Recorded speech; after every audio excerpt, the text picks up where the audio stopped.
Welcome back. Welcome back to our second session of Make Me Over Miami. Okay, now what I'd like to discuss more about is how to maintain and have a very fulfilling, satisfying relationship. So we know that there are red flags immediately that go off that tons of times we just stick our head in the sand and we just decide to, oh, it'll go away. Maybe it's one of the thoughts, or, oh, I don't want to make a big deal about it. That is not the solution. But let me go over what some of these red flags are that usually occur. Arguing a lot, having disagreements, not talking to each other. You guys have ever seen couples where their silent treatment is going on, not only in the house, but as they go out in public. Those are huge red flags.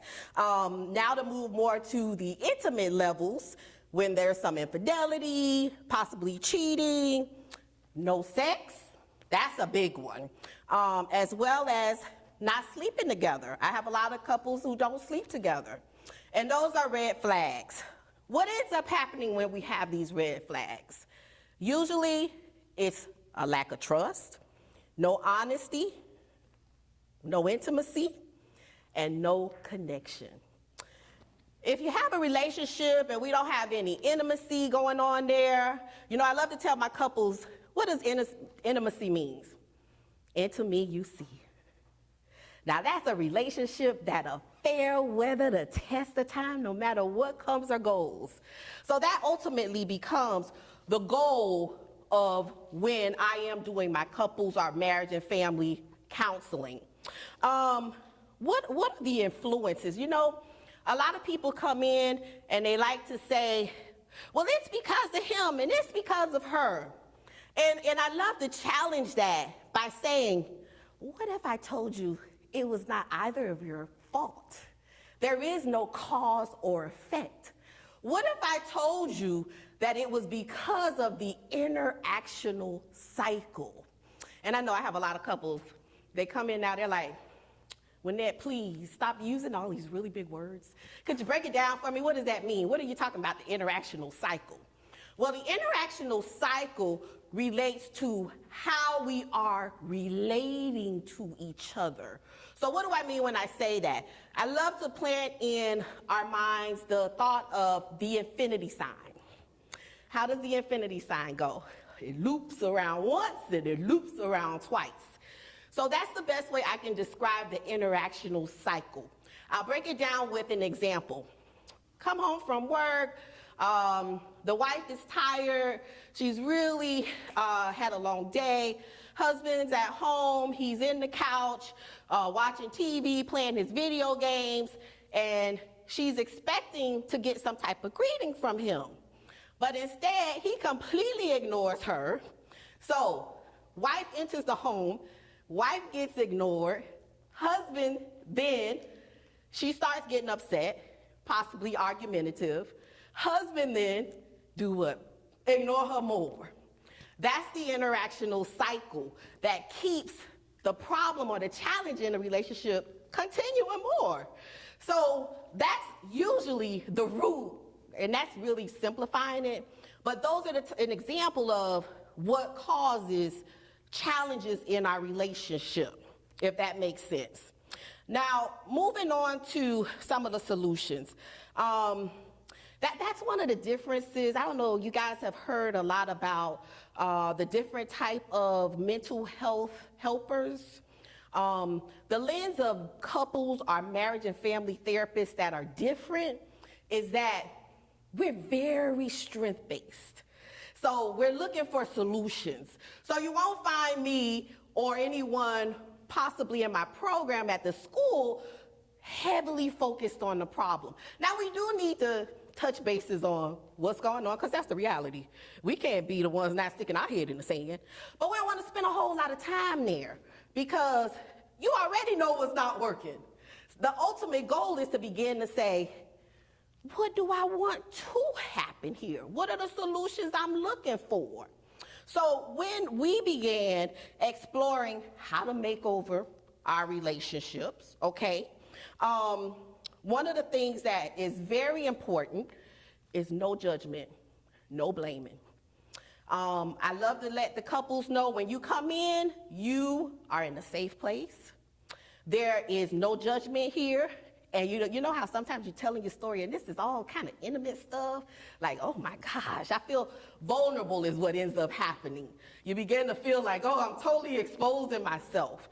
That's why it's so important for the couples or whoever, the family, the person, to feel like this is a safe place. You're gonna be okay, it's all right, okay? Another thing, a big suggestion that I highly recommend if you're in counseling or if you're not in counseling is the number one problem we see is communication. Can't talk. Did you guys ever hear, no communication is communication? Believe it, it is. So really being able to begin to learn how to match each other's communication style. You know, me personally, I'm a little bit more direct, very much, I wouldn't say offensive, but solution-oriented, whereas someone I'm dating a little bit more laid back, a little bit more passive. Oh, relax, we'll do that tomorrow. So that could create problems in a relationship. And being able to match that so that the person who's a little bit, usually what happens is the direct person would, it depends on the individuals, but they would end up trying to match and not being so focused on, I have to have it this way. And that's for both partners. So being able to match each other's communication style. If it's very direct, then when you're talking to them, be direct. If it's very, I had a wife who, she loved to say, for example, the concise example would be, I'm going to the grocery store to buy some groceries. That's concise, direct. She would love to say, oh, babe, I'm going to the grocery store, but on my way, I'm going to stop to Safeway. I got to go in there, and then I'm going to buy a red shirt. And he didn't want to hear all of that. So that was overwhelming him, that then she would feel like she's not being heard. But the reality was that they have different ways of communicating. And to really begin to understand that, get on the same page and know that, no, my husband isn't ignoring me. He just would love to, he could receive it better if it's concise, if that makes sense. Another example of how we get to solutions is self-reflection. Gotta be willing to put that mirror up. You know that song, I'm looking at the man in the mirror, and really be okay with it, or just say yes. You don't have to be okay, just say yes. If you're not okay, then you have us professionals there willing to help you get through the process. A lot of times what's going on individually relates to family generational patterns. Maybe as you were growing up, you saw your father step out a lot. You know, he was barely home. So then we don't know, but what ends up happening is subconsciously, that becomes our norm. That's all we know. You can't do anything different if you don't know anything different. So just to become aware of that and then to begin to heal those type of wounds, that's just an example, okay?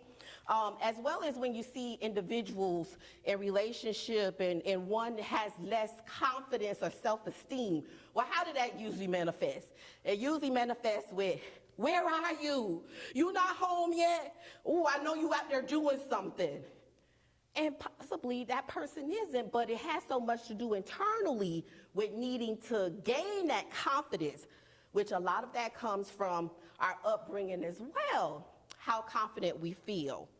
The last one I want to kind of highlight with you, I don't know if you guys have heard about knowing each other's love language.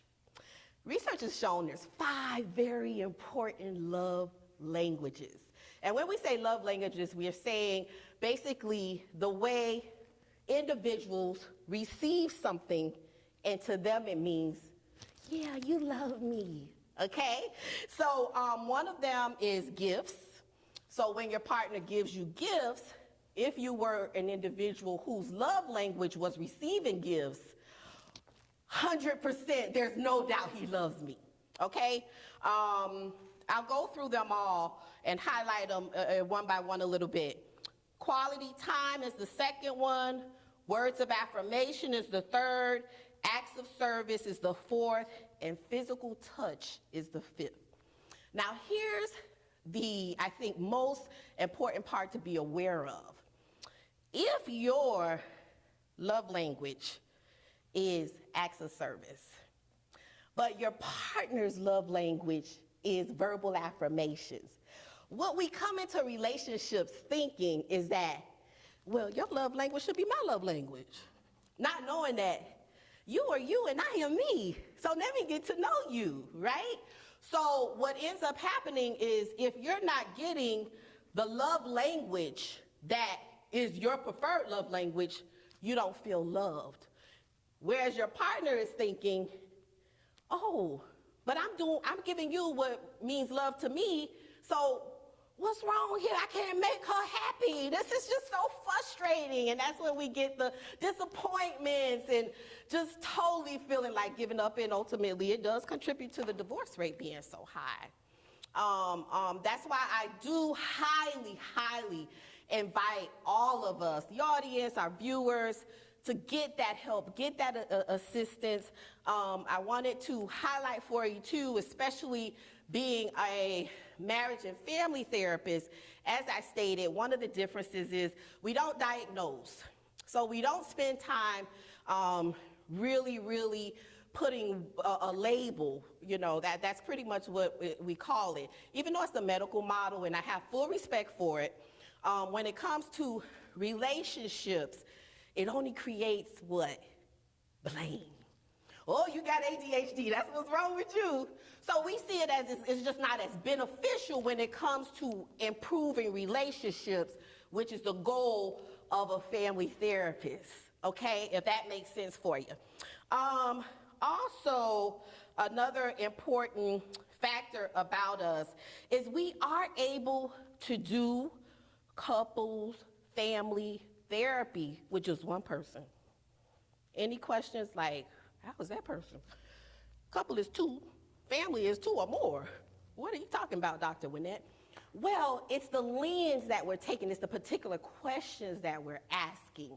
You know, it's a lot of times, well, if you're the wife that has come in, what's going on at home? Tell me more about what's happening with your husband. Tell me more about how the kids are behaving. So it's all in the intention of the questions that are being asked.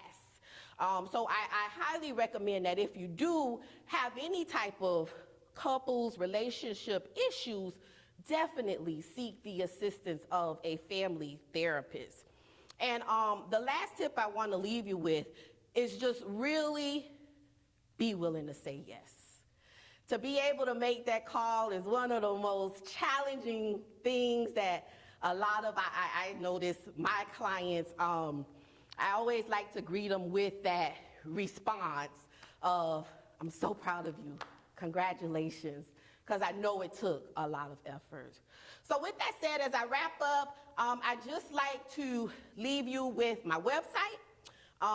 Feel free if you have any questions, no matter how small the question is, to reach out to me. It's A as in apple, C as in cat, Aspire, ASPIRELLC.com. Or you can email me at Wynette Green at AC Aspire LLC. And my work cell is 305-244-8763. Thank you. All right.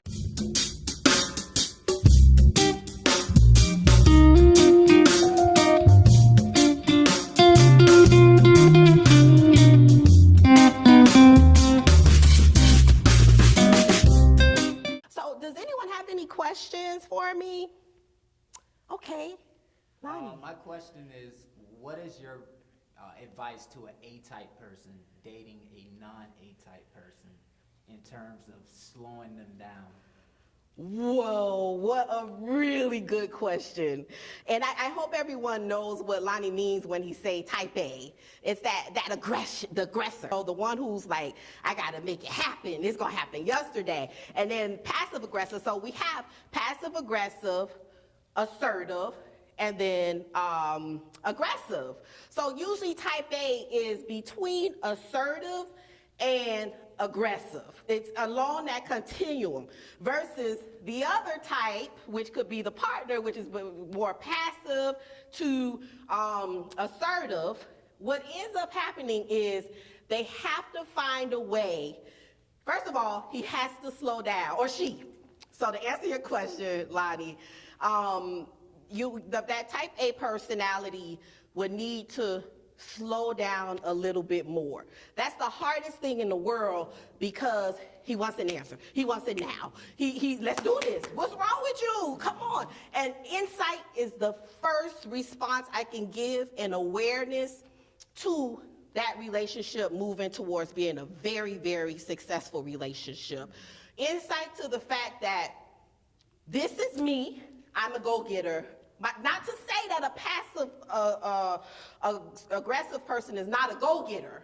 They just obtain things differently. Usually they're very analytical, so they're thinking. The thinking is what slows down that type A personalities, which are usually impulsive. So there's benefits to both. What did I say? There's never any judgment, there's never any blame, there's never any right, and there's never any wrong. It's just a matter of now slowing him down, and sometimes I'll do it just like this in sessions, to understanding, hearing what his partner's saying, allowing his partner to talk, and then responding. Responding and not reacting is very important. There's a difference between the two. Reacting is, oh my God, why did you do this? What's going on? It's very emotionally based. Responding, you've thought about it, and now you have a response.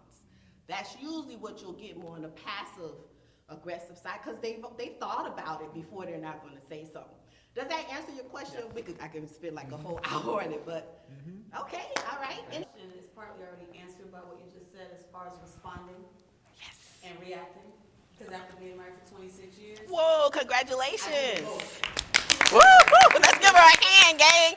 26 years of marriage, that's awesome. And, being a woman that's almost 50 years old, Good. It's hard when you're trying to communicate with your partner. Yes. And you've been knowing this person since you were a teenager. And then you look at him sometimes and you just want to pop him upside the head because I need to understand what's going on in your mind. And he's not a person that talks a lot. So and I will. It's like we're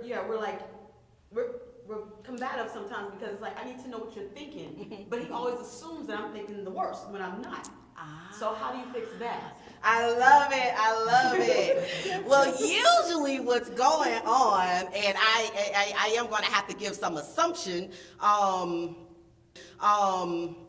First of all, congratulations, over 20 years, that's phenomenal. Second of all, usually what's happening when we have a partner who's more talkative, the other one seems to intentionally, and it's probably just the way he's wired. He's not a heavy talker. But then what ends up happening is that if you're coming at him and you're like blasting him with questions, it could be as simple as questions or to-do lists, it's gonna shut him down more. And then he retracts more. So sometimes we think, being the talker, that I'm just going, okay, I'm gonna tell him again, and he gonna get it, I'm gonna tell him again. All this is making it worse. I agree. So I stopped talking. And then he thought I was angry all the time. So I can't win. I love it. Because here's the difference. My suggestion would be to open up room so that he can express himself and his voice will be heard, which may look like not talking as much. And then, this is powerful too. You would need to bridge it. What do I mean when I say that? You need to say, babes, I'm gonna stop talking all the time. Guess what that's doing to him? That's taking accountability. That, yeah, she know, oh my gosh, she drive me crazy. which to him is like, she got my point.